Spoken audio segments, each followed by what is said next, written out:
নমস্কার বন্ধুরা, আজ বানিয়ে দেখাবো এই গরমে হালকা পাতলা করে ঝিঙে দিয়ে বাটা মাছ।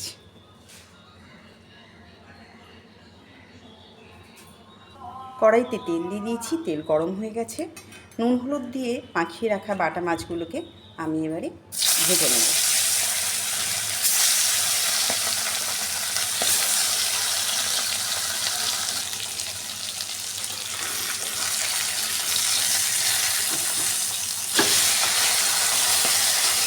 একটা পিঠ ভাজা হয়ে গিয়েছে, আমি আর একটা পিঠ দিয়ে মাছগুলোকে ভেজে নিচ্ছি। মাছগুলো ভাজা হয়ে গেলে বাকি রান্নাটা আমি করে দেখাচ্ছি।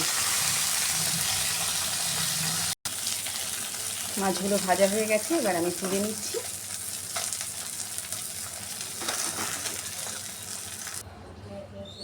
কড়াইতে আর একটু তেল দিয়ে আমি সামান্য কালো জিরে আর একটা শুকনো লঙ্কা দিয়ে দিচ্ছি।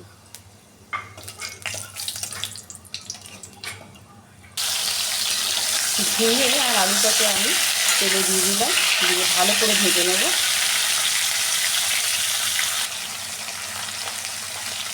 অল্প হলুদ দিলাম আর সামান্য নুন দিয়ে ঝিঙে আর আলুটাকে ভালো করে ভেজে নেব।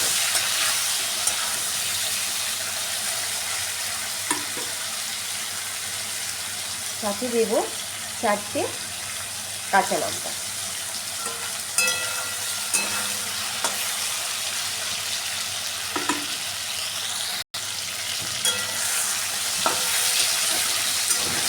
ঝিঙে আলুটা প্রায় ভাজা হয়ে গেল।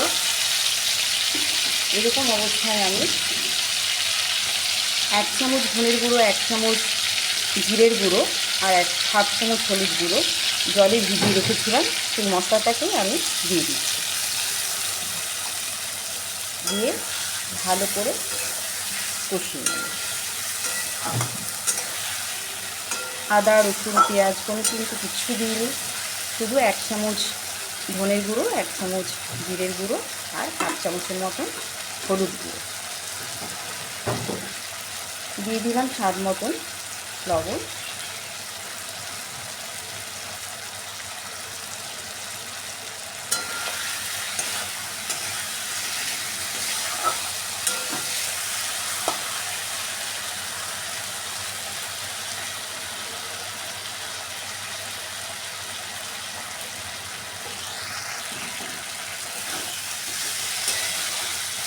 মশলা থেকে তেল ছাড়তে শুরু করেছে।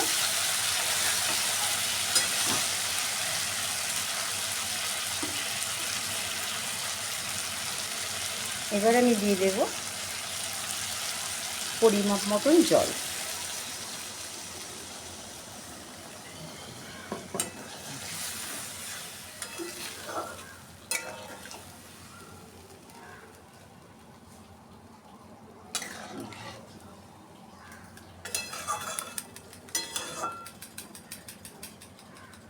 আলুটা সেদ্ধ হওয়ার জন্য আমি 5 মিনিটের জন্য ঢেকে দেব।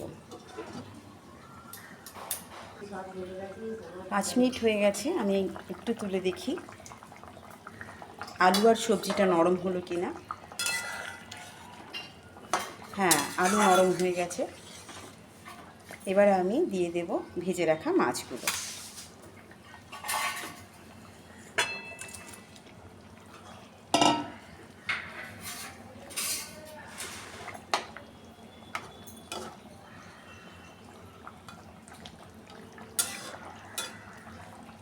গরমে এভাবে হালকা পাতলা ঝোল শরীরের পক্ষেও খুব ভালো।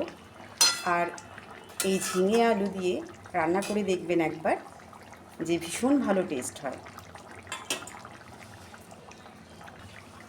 এবার দিয়ে দেব কিছুটা ধনে পাতা। এই ধনে পাতাটা দিলাম এই কারণে যে পাতলা ঝোলে ধনে পাতার টেস্টটা দ্বিগুণ হয়ে যায়। তো বন্ধুরা, এইভাবে রান্না করে নেবেন বাটা মাছ দিয়ে ঝিঙে পাতলা ঝোল।